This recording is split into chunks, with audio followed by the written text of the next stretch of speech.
Bienvenue sur cette capsule Allo Prof qui a pour sujet les méthodes de dénombrement en probabilité. Afin de bien comprendre les différentes démarches présentées dans cette capsule, il est important de maîtriser certains concepts.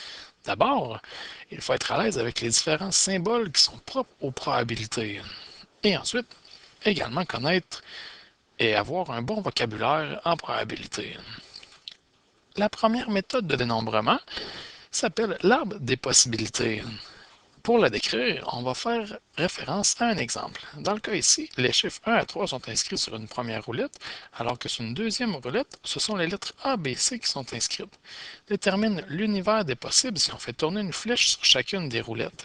En fait, ce qu'on veut ici, c'est déterminer le nombre de résultats possibles au total.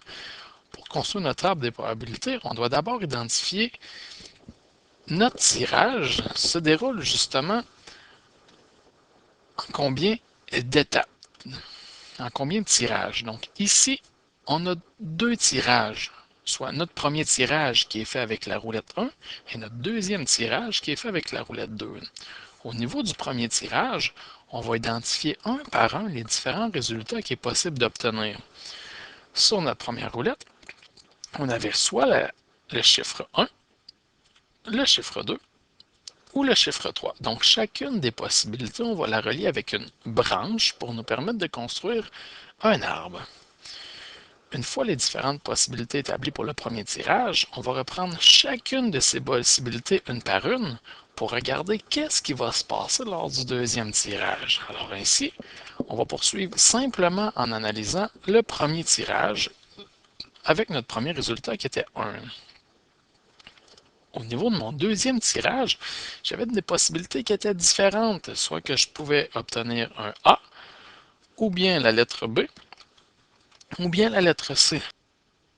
À chaque fois qu'on a un résultat qui est nouveau et qui est différent des autres, on doit lui attribuer une branche qui lui est propre pour identifier qu'il s'agit d'une nouvelle possibilité à dénombrer.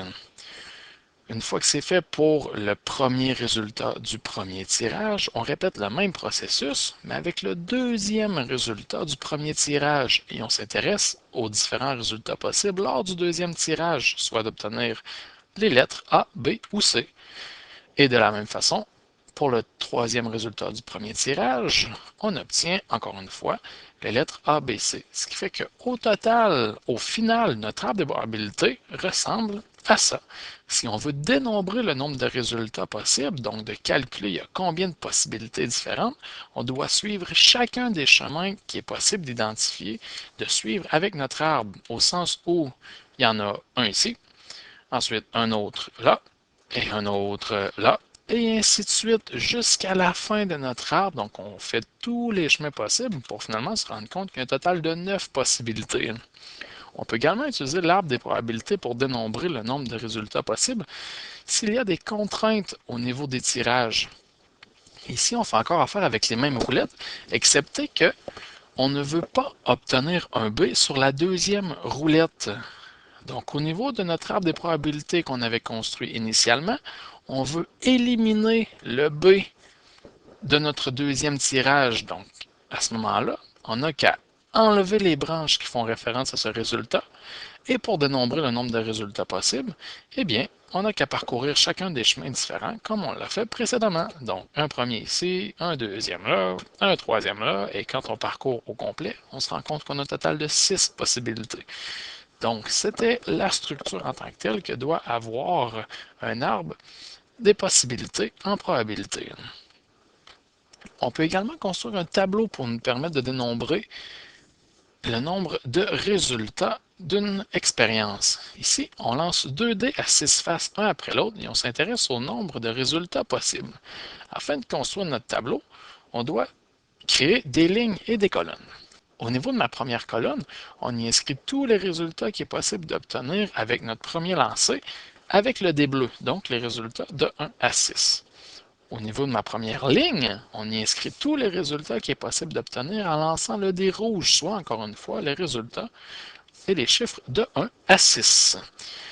Une fois la première ligne et la première colonne identifiées, il ne reste qu'à compléter le tableau en y ajoutant une ligne et une colonne pour chacune des possibilités identifiées au départ.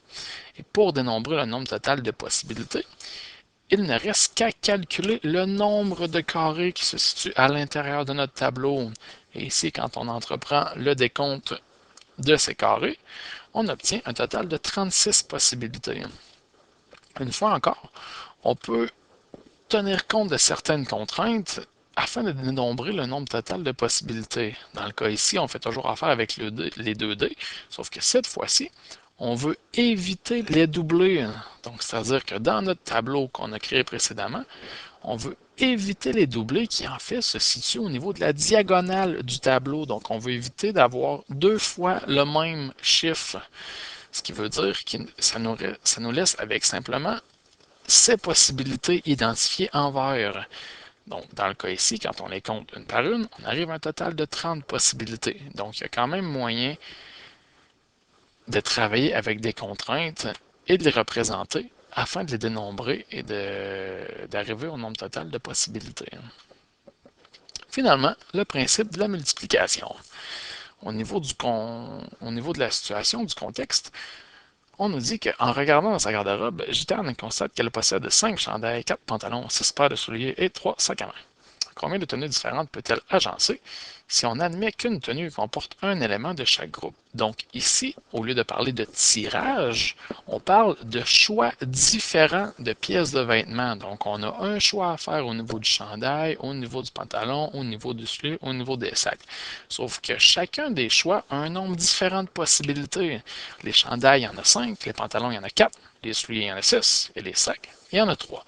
Puisqu'il s'agit d'une multitude de combinaisons différentes qu'on veut établir, si on veut déterminer le nombre total de résultats, on n'a qu'à multiplier tous ces résultats ensemble pour obtenir le nombre total d'agencements qu'elle peut obtenir, qui donne un résultat de 360. Mais encore une fois, on peut y ajouter certaines contraintes et être en mesure de dénombrer le nombre total de possibilités avec ce principe de multiplication. Dans un autre exemple, on dit qu'un bocal contient 12 lettres en bois. On effectue 4 piges sans remettre la lettre pigée dans le bocal. Combien y a-t-il de possibilités? Donc encore une fois, que ce soit au niveau du principe de la multiplication ou de l'arbre des possibilités, on identifie le nombre de tirages ou de piges avec lesquels on travaille. Dans le cas ici, on fait 4 piges. À chacune des piges, on s'interroge sur le nombre total de possibilités qu'il y a. Ma première pige, je la fais dans un bocal qui a 12 lettres, alors j'ai 12 possibilités. Puisque la lettre que j'ai pigée, je la garde et on ne la remet pas dans le bocal, ça veut dire que lors de ma deuxième pige, il ne reste que 11 lettres en bois dans le bocal. Même principe pour la troisième pige, j'ai encore une lettre qui a été tirée, alors il en reste 10 et 9 pour la quatrième pige. Mais ça ne change pas du principe de multiplication qui dit que si on veut obtenir le nombre total de possibilités, on n'a qu'à multiplier chacune des possibilités pour chacune des piges et qui nous donne ici un résultat total de 11 880 possibilités. Donc, pour plus d'informations et de détails au niveau des probabilités, vous pouvez consulter notre bibliothèque virtuelle.